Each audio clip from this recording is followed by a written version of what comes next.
Welcome everyone to another episode of In a Nutshell, the fortnightly podcast hosted by Natural Gas World, where we look at the global news and trends in the gas industry. My name is Joseph Murphy, and today we are discussing the role that gas has to play in the energy transition and the attitudes of governments in the US and elsewhere towards the fuel. Joining me today are Peter Hartley, Professor of Economics at the Rice University's Baker Institute, and Michelle Foss, fellow at the Baker Institute also. Peter has worked over 25 years on energy economic issues in the areas of electricity, gas, oil, coal, nuclear, and renewables.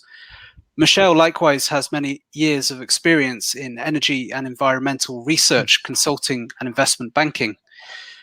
So, if I could kick off the discussion, we just had the US hosted Leaders Summit on climate, where leaders from the largest economies of the world set out bold ambitions to reduce their emissions and, transform their energy mixes in the years to come. In the US and elsewhere, what role does gas have to play in these policies? Well, I think the role of gas is huge in more ways than one, and in ways that people aren't even talking about, because from natural gas we derive not only energy but also materials, and most of what people want to build are dependent upon hydrocarbon-based materials, and somehow that never is part of the conversation. So what we do, in the natural gas business and in our economies is we leverage the development of materials with the value of molecules as an energy source. And between those two things, what we end up with is affordable inputs for economic growth. We can take natural gas, we can use it for direct heating, we can use it to make electric power, but we also take a portion of the natural gas stream and we make really vital, important materials, whether medical grade plastics, components for wind turbines, everything. And somehow in the conversations, that part of the picture, the materials side, never gets discussed. I would add one other, so I agree entirely with what Michelle just said, but the other thing, of course, is when it comes to electricity generation, the other point I would make is that natural gas has gained market share, not because of necessarily environmental issues, although it is the least polluting fossil fuel, but for a number of other reasons, like the development of high efficiency combined cycle gas turbines, for example, which has greatly increased the economic competitiveness of natural gas. The other thing is the relatively small size of combined cycle gas turbines, which is much more compatible with more competitive electricity markets. So we were seeing, gas taking market share from other fuels in electricity generation, well before anyone started talking about environmental issues or energy transition. So these more competitive electricity markets, an important driver. And the other thing, of course, is fast start capability, which makes open cycle gas turbines very important for providing ancillary services in electricity markets. And of course, as we are adding intermittent and non-dispatchable generation to the system, particularly wind, you need a lot more ancillary services, a lot more backup generation, and that is also favouring natural gas. And the other thing I would sort of point out is that we've had increased efficiency of producing LNG, transporting LNG and regasifying it and so on. And that's greatly extending the world market for natural gas, leading to a sort of greater connection between markets. And that's really helping the use of natural gas as well. So I think there are a lot of fundamental forces that are driving a demand for natural gas that are completely apart from environmental issues or ancillary to them in some sense, I think. And going back to the Leaders Summit, was there anything that stood out to both of you? Some of the promises made. I mean, how would you characterize the event as a whole? Put it that way. start with hot that. air. Hot air. Talking about a lot of hot air, literally. I mean, I think we've seen these things over and over, these kinds of summits, and very little has come of these kinds of things. Talk fest, and I think it's easy for these politicians to make promises many years into the future. Most of them are not going to be in office, way before any of these deadlines come. So, what does it really mean? I don't think it means much at all, actually. Human beings are really practical and pragmatic at the end of the day, right? And people will do the things that are affordable, that make sense. And I think that that's the direction that everyone is moving in. And to a large degree, natural gas in all of its uses checks those boxes. And so I think that, you can expect a pretty healthy role for natural gas in the mix going forward, because there aren't very many ways of getting things done. And it's a viable option. The other point, sort of just picking up on what Michelle said, is too that as we incorporate more and more of these non-dispatchable and intermittent sources into electricity systems around the world, people are really recognizing that we need a lot of backup capacity. And in countries which have access to hydroelectricity based on stored water or pumped hydro, that's pretty good as a backup. But you take places, geographies where we don't have good access to hydro. Let's take, for example, in our case, the state of Texas, the USA. Very flat, it's very hard to get much hydro here. Certainly, you've got to run a river, but to get it based on stored water, don't have the elevation differences and so on that you have elsewhere.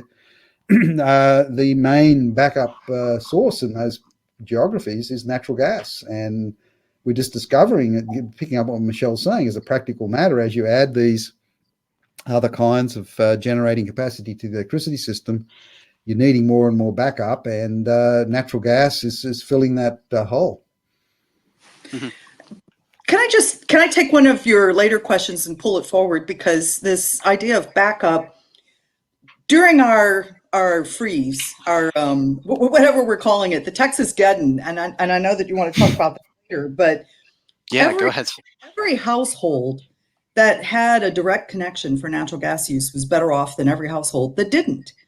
And there are really important practical considerations to having a diverse portfolio of energy sources and infrastructure. I felt after the whole thing was over that we should mandate direct connections for every household, because if you were all electric during that time period, you were really uncomfortable. Whereas people who had piped gas were able to have some heating, some cooking, ability to function. Hot water, much better than everybody without it. And the other consideration, of course, is that we, in our drive to meet our energy transition goals that everyone talks about, relying on electrification, you're much more exposed, because literally electrification means above ground risk. So your systems are exposed to hazards, to weather and other things, whereas natural gas systems are buried. And so, in many respects, you're providing an option, especially in temperate locations, seasonal locations, that's really important to keep in the mix. And I think sooner or later, that is going to become even more important as people think about the best ways of not only surviving but thriving as you move forward in with these ideas. Actually, picking up on that, I mean, let's stick with the Texas snowmageddon for a little bit. It was interesting, to think about here. So I just was making the point that in Texas, our electricity system is very dependent on natural gas for backup. So when you had the wind, of course, often the wind is not that strong in the winter here in Texas anyway. But when it got even lower than what we normally expect as a low generation from wind in Texas during that episode, We were even extremely reliant on gas. And we had some problems, and it appears that the major problem there was a lack of coordination between the natural gas system and the electricity system. So you had gas compressors that had been converted from running on gas from the pipeline to running off the mains electricity system. So to pick up on Michelle's point too about the fragility of systems where you're really dependent on one electricity source. Or one energy source, I should say. So when these compressors are connected to the mains, and then we had rolling blackouts, and people didn't realize that on some of these circuits they had gas compressors. So the gas compressors were taken down, and then you had sort of a negative feedback. The gas compressors are taken down, the gas fired plants started to get less gas, so they couldn't produce as much electricity, which then required more blackouts, which then shut down more compressor stations and so on. So the big thing we learned is that you really need to try to keep the system much more resilient. In this case, if you don't go back to running these vital gas facilities on electricity, at least make sure you know which circuits have compressors and things that are vital to keep the gas system operating. So that you can prevent these blackouts. So I think that this episode emphasized again how you can have these problems with when you become too dependent on one source. Mm-hmm. Yeah. So what you're saying is it's not just about supply diversification, having different sources of energy, but also having those systems well coordinated with each other. To avert something like this happening. But there's another point to add what Peter said, and I think it's important for your discussion. The other side of my household is a producer, oil and gas producer. Oil and gas fields are also electrified. If you're a producer and you're conscious of emissions, you long ago swapped out diesel generation for field operations. And we're taking power from the grid. First of all, it was cheap, but second of all, it helps to solve a problem in terms of your emissions reporting. Can you hold on just a minute, please? Sorry. At any rate, go ahead. And so we end up with a contradiction in which the drive to reduce emissions drove producers into the arms of grid-based electricity and just complicated the situation that Peter described. Actually, I pick up from there too, which is part of the story there. I think, Michelle, is the fact that we have various government interventions into energy policy, which are aimed at, I don't think it's a great idea when you have something very complicated like the energy system, or even more an electricity system. Lots of engineering issues have to be handled, lots of details that the average person, let's say the average voter, doesn't know about, that you try to run energy policy through a democratic process. People try to choose energy sources and they don't understand how complicated these systems are. But anyway, part of the implication here in Texas, when we have production subsidies for wind, you ended up many times in West Texas, where a lot of the oil and gas fields are, where the electricity wholesale price of electricity was negative, because you had production subsidy, and the wind producers only get the production subsidy if they produce. So they're willing to bid a wholesale price of electricity that's essentially minus the amount of the subsidy. As long as it's slightly less than the production subsidy, they still will make money. So you end up with these incredibly low wholesale prices of electricity in West Texas, which then, of course, will encourage people to use the electricity for the oil and gas fields, like Michelle's talking about. So part of it's driven by these kind of interventions in the energy system, which encourage some of these kinds of energy sources, which then can lead to price distortions and other kinds of distortions that we're talking about. And Michelle, one thing you said about one lesson from this crisis should be that more houses should be connected to gas supply. Of course, in some areas of the US, the exact opposite approach is being taken. So there's legislative moves towards ending new connections of gas. How would you characterize US energy policy as a whole? I mean, is there a lot of how much pragmatism is there? If you talk to people who are in the San Francisco Bay Area, Berkeley, where a lot of this stuff started, or in other locations where there are lively conversations about banning direct connections to gas, they aren't happy about it. And so, in fact, there are several initiatives to try to block the bans and try to come to common sense about things. And I think that Peter already alluded to some problems that we have in our discussions. We're letting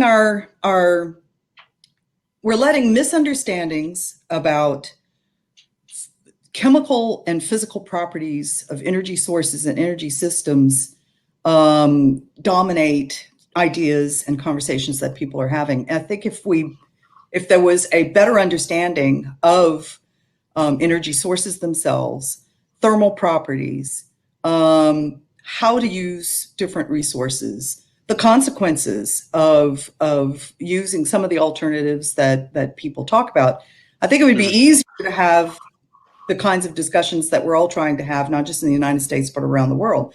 But I think these broad ideas that are not founded not grounded in reality in terms of how different systems perform, the consequences of different resources, the problems of introducing intermittency, the problem of relying on other forms of energy storage rather than existing storage that's in the fuel. I mean, the wonderful thing about natural gas is that it's a store of energy until you use it.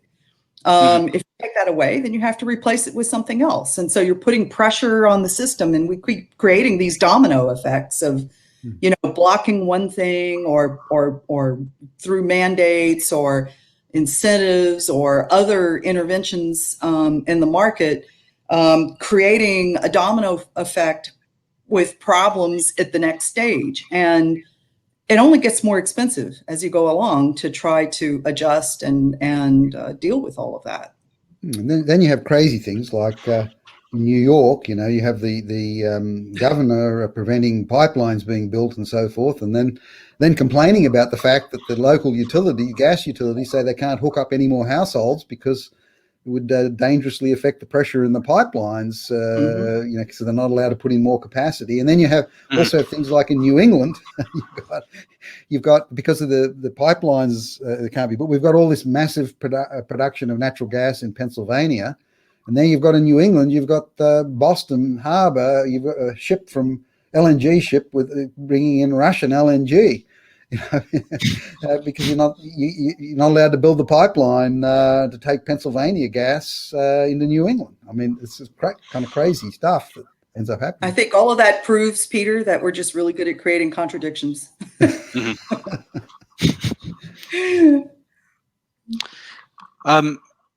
So, I mean, with these kind of contradictory ideas in play, do you think there's a risk that we're creating some serious problems down the line in terms of underinvesting in gas production, in building the infrastructure? We already talked about that to meet, future US energy demand.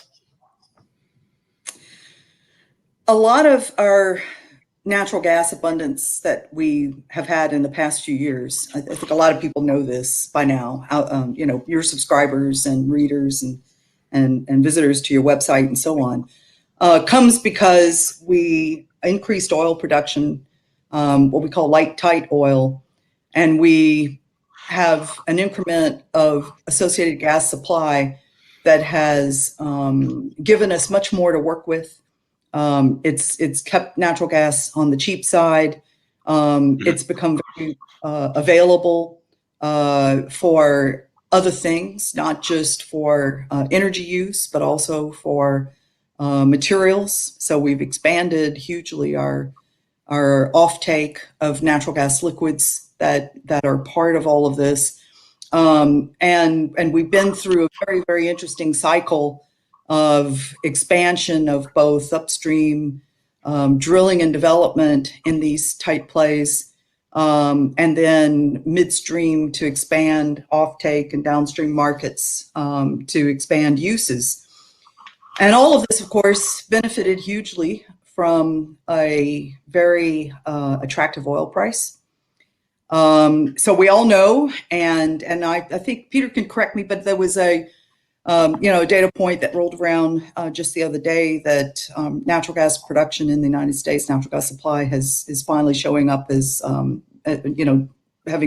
being reduced quite a bit, which is what you would expect.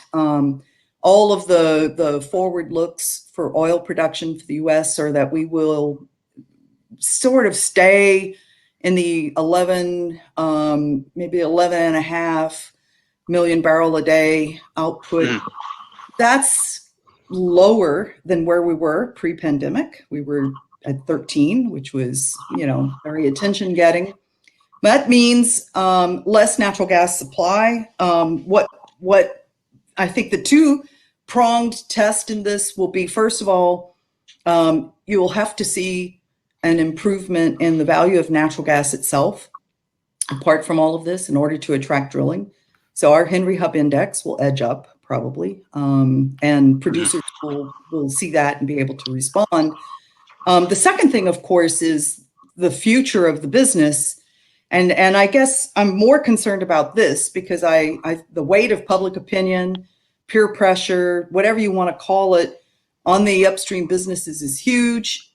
Everyone is trying to decide what to invest in, how to reinvest. Everyone can see that demand is going to be robust for years on end, but companies are trying to satisfy shareholders, institutional investors, other stakeholders, you name it, in order to defend their businesses. And the impact on CapEx is discernible. So even though the industry is continuing to invest globally, robustly, it's not easily done, and there are gaps, substantial gaps in CapEx commitments that could lead to some surprises, and there's some growing concern about that. So these things come together in a way that can be very difficult for decision making, for managements to be able to move forward. I've even heard senior managers talk about whether they should be liquidating now their assets, even natural gas, in light of these trends. So it's not healthy. It's not a healthy environment for CapEx commitments. And I think that, this is something that we're going to have to seriously think about at some point.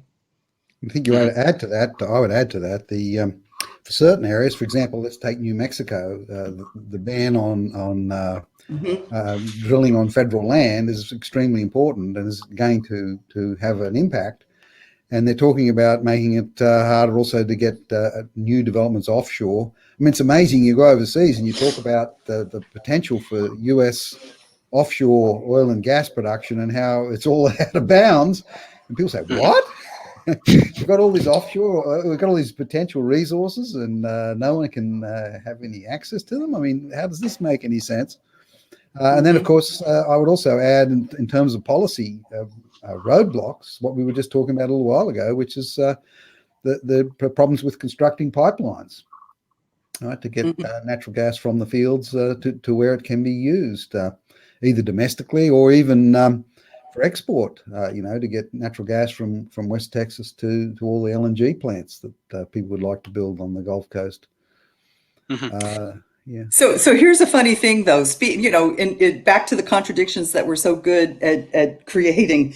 I heard an interview with a member of Congress who's actually from one of the areas that is trying to ban or impose bans on direct use of gas, new connections, Talk about the usefulness of our natural gas exports in the world.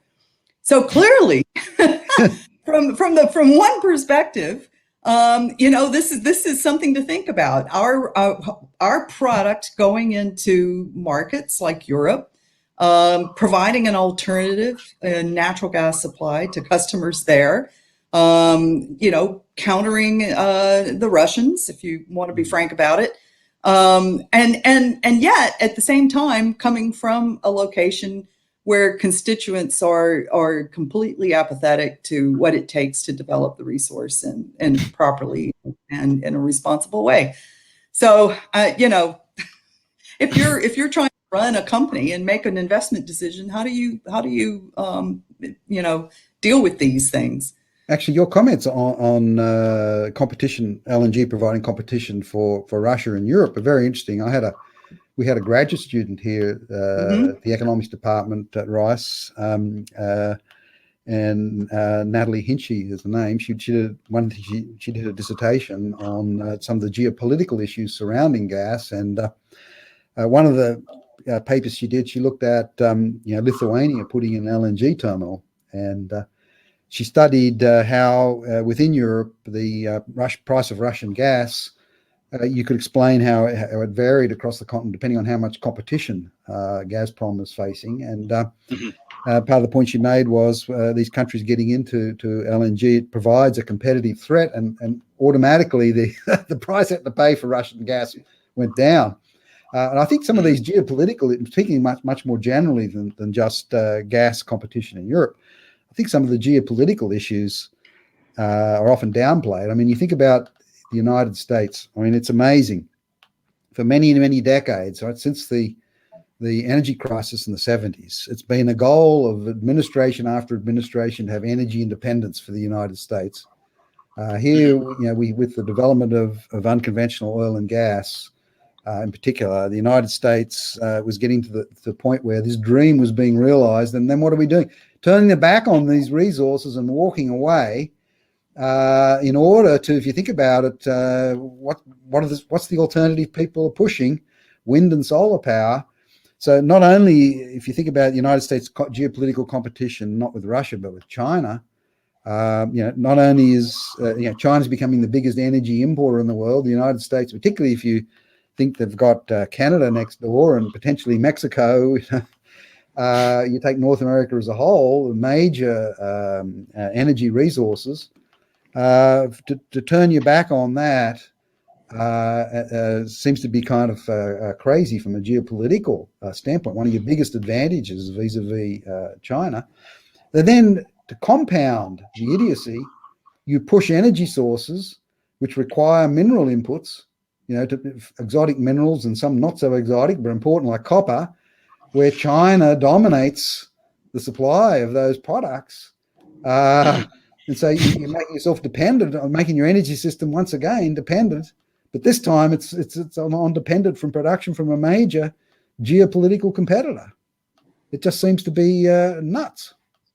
And Peter, not only a competitor to the US, but also Europe. We're in this boat together, which is very interesting.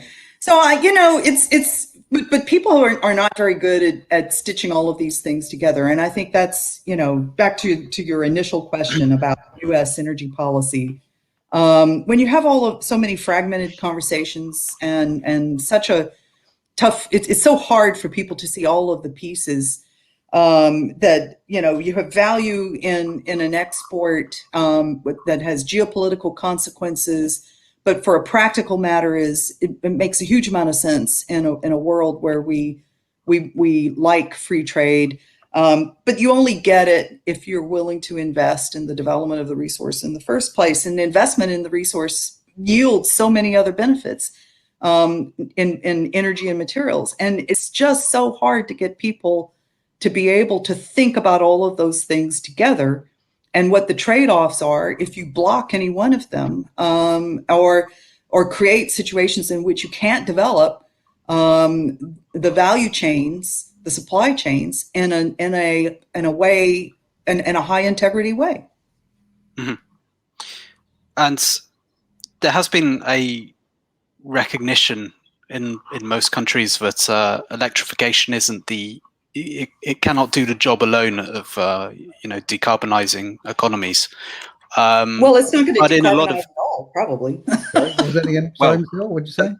That's a different argument. But okay, so I mean, there's a recognition that in some countries that electrification isn't the answer to solve all of the problems with emissions.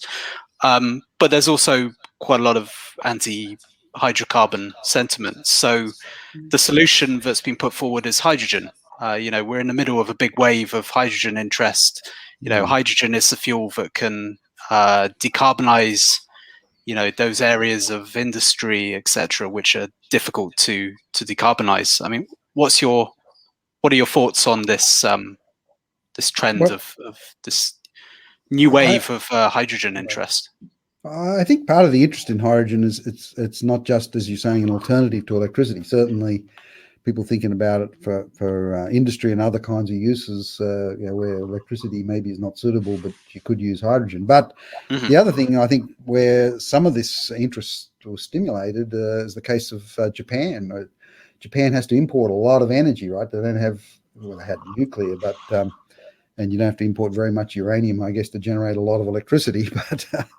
But they still were importing a lot of coal and natural gas and oil, and so they've been part of the drive behind sort of an interest in hydrogen. Certainly, I know in Australia, it's been part of the drivers to export energy, in effect, to Japan. And I know Singapore has been thinking about this too. So you think countries like Japan and Singapore, they want to commit to using less fossil fuel, but they still have to import energy. So one way they can do it, they think, is by importing hydrogen, right? So you want to use and people look at the country like Australia, the desert in northern Australia, terrific solar resources. No one there to consume the electricity is being produced, right? So we want a way of quote bottling up the sunshine, end quote, in Australia and exporting it to Japan or Singapore, and the cases people are talking about, or maybe down the track too, even a country like China or whatever. And so this is a way of getting renewable energy from these places where there may be a lot of resource to places where there's a lot of demand. But of course, you don't just look at a map and look at maps of solar resources and wind resources and then sort of draw trade routes on them. There's a lot of capital is needed. People think sunshine is free and wind is free, and these places where you got a lot of sunshine and wind, well, that's fantastic. We take that free energy and we're going to get it to places like Japan where they want to use it. But they forget that there's an enormous amount of capital needed. You not only have you got to build the equipment to harvest the sun or the wind resources, you've then got to, of course, get access to water to produce the hydrogen. If you're going to transmit the electricity, I mean, if you're producing electricity, let's say in a desert area in Australia, you've got to get the electricity to the coast where the water is. You've got to build a lot of desalination plants. The transmission lines, you're not going to be using them at very high capacity. You think about the amount of capital you're going to have to build in terms of the capacity to handle peak generation of electricity, but a lot of the time you're not producing at peak. You're producing off peak because of the intermittency of these sources. So you're building all this capital capacity, to handle the peak. But a lot of times the utilization, maybe 30% if you're lucky. And then, you've got to build all these desalination plants and so forth on the coast to get the water. You don't want to be producing chlorine with electricity. And then, of course, once you got the hydrogen, you've got to transport it. Now, liquid hydrogen itself as a gas is incredibly low energy. So hydrogen is basically a way of transporting energy, not really making it, right? I mean, what you're doing is you've got some other energy source, you're then producing the hydrogen, transporting it, and then you're converting it back to energy at the other end. So it's a transportation, a method of transporting energy, really, not a method of creating energy. And if you're going to, as a gas, of course, is extremely low energy density. So if you're going to be transporting energy, you want to have very high energy density, because you got to spend energy carrying the the energy commodity. So you've got to convert the hydrogen either to a liquid form or maybe ammonia or something, and then reconvert it the other. And if you think about liquid hydrogen, much colder. It's got to be much colder than LNG. You need completely different ships, and you use a lot more energy transporting it. And so, I mean, you start to think about a lot of these problems. And of course, that's the alternative. Japan, of course, could use nuclear power at the other end if they wanted to produce hydrogen to use it in place of some fossil fuels. You could have a nuclear plant run at 24/7, basically. You're using all of that capital, 24/7, including the electrolyzer and so on, and you got that hydrogen right there where you want it. Okay, so I think it's just too easy to look at something like a solar resource and say, here's the energy you need that's renewable, and we're going to use hydrogen to transport it. I think it's a lot harder. People don't do the hard-headed calculations. But I've probably said enough. I should let Michelle get in for a comment. Well, I would only add, I think Peter did a fantastic job of laying out, all of the consequences. I think on a practical matter, for hydrogen developers, you could very easily end up with a surplus of hydrogen beyond what the market can take. And that's because the first and most readily available sources are going to come from oil and gas downstream. That's we already make hydrogen or separate hydrogen as an industrial gas business. So every location where you've got refining and chemicals, you've got access to that. All of the things that Peter described fall into the same area of problems when we talk about battery energy storage. All of these things are contingent on metallurgies that you need to be able to accommodate that particular resource. So different classes of ships for carriage of hydrogen are going to require different metallurgies. Electric power systems, some of the turbines that can run hydrogen, that run hot, different metallurgies. Fuel cells for vehicles, if that's the ambition, are very dependent on noble metals. You have to be able to source those and build supply chains and everything else. And so the excitement about hydrogen is on the front end because people are looking at the supply sources and the readily available hydrocarbon base. After that, it gets progressively more difficult. The rest of the supply chain is dependent on being able to accommodate that particular, that element, that and contain it and properly use it safely, transport it safely. And so it's going to take time. I mean, and money, as Peter pointed out. This is not cheap. So circling back to the beginning of our discussion on natural gas, I mean, the other thing people are talking about is, one thing you can say in terms of energy transition and natural gas, if you're thinking about transitioning to hydrogen, some people are saying, well, some of the opposition to developing natural gas pipelines may be short-sighted because you could use that infrastructure to transport hydrogen within a country, not thinking about international transport across the ocean, but within North America or whatever. But I think there may be an element of that, and experiments are being done, and we know, it seems, that we can add a small amount of hydrogen to the natural gas stream and continue to use existing pipelines. But to pick up again on Michelle's point, to go beyond that, I think, and transport a bigger component of hydrogen, you probably will need adjustments to the natural gas pipeline system, which will require a lot more investment too. But there is a potential issue there that you could sense another sense in which natural gas is a, quote, transition fuel. It may be, if we do want to go to greater use of hydrogen, that you can re-engineer the natural gas pipeline system to carry more hydrogen. Yeah, go And ahead. the experiments, I mean, I think it's important to acknowledge that. There are varying opinions, but, it looks like you can put upwards of about 10, maybe 15% at a stretch hydrogen in a natural gas stream that, that accomplishes a lot of things, but you're still, that's a small piece of what people imagine, and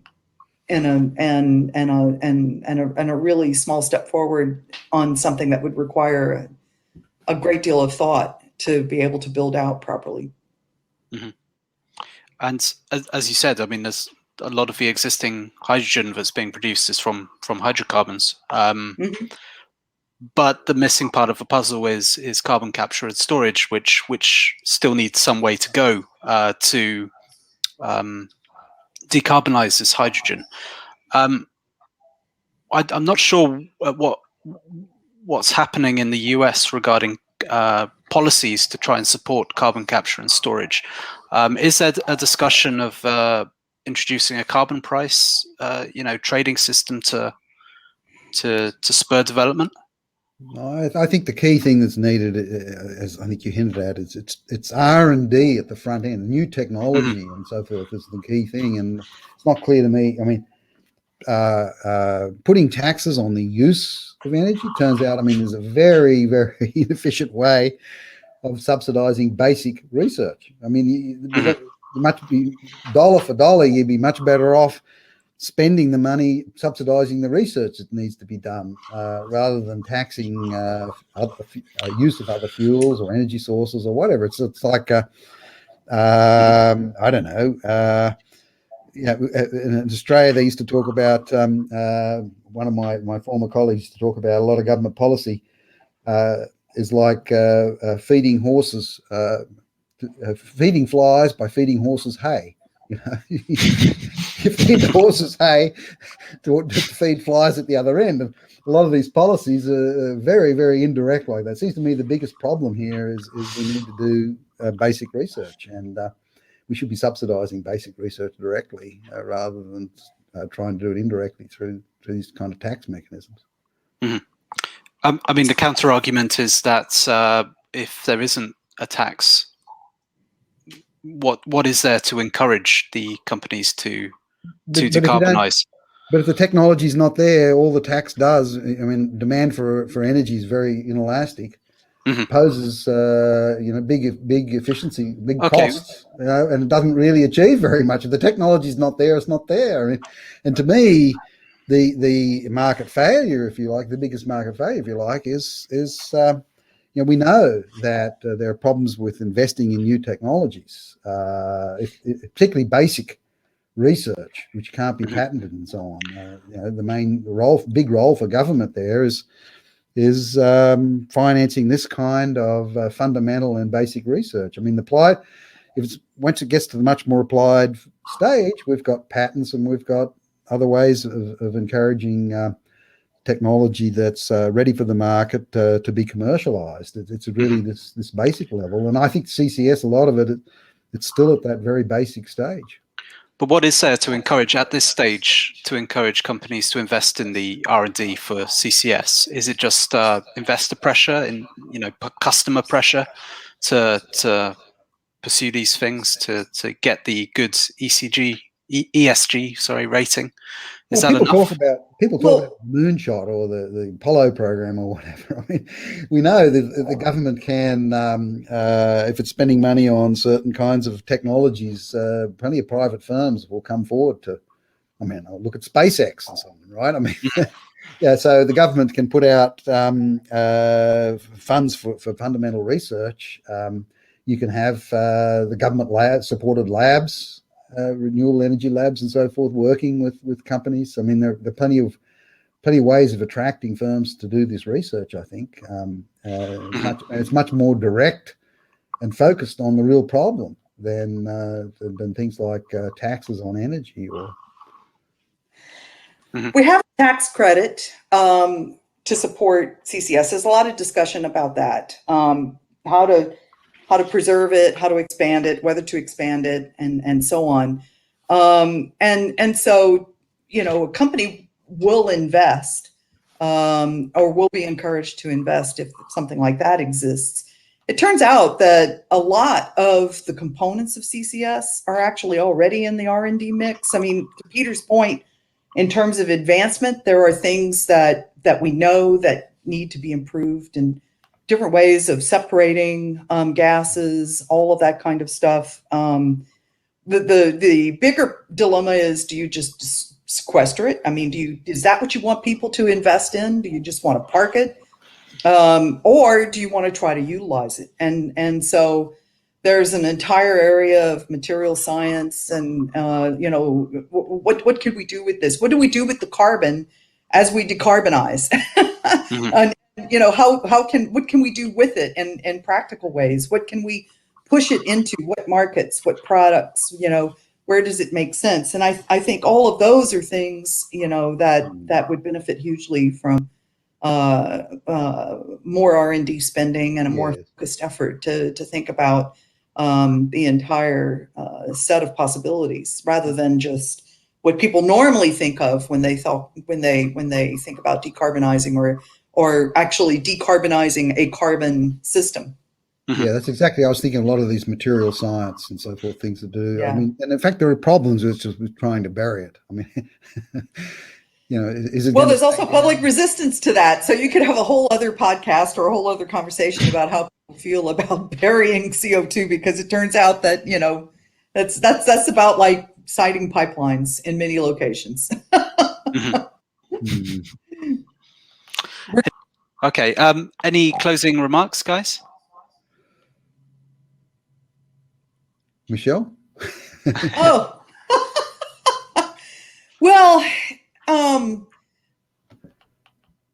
I was thinking when you opened up the podcast, I was wondering, I've had this thought a lot, whether people are going to get bored talking about energy transition for 50 years, because basically that's what we're going to be doing. Yeah. For the next 35 or 50 years, we're going to be talking about the energy transition that's almost happening.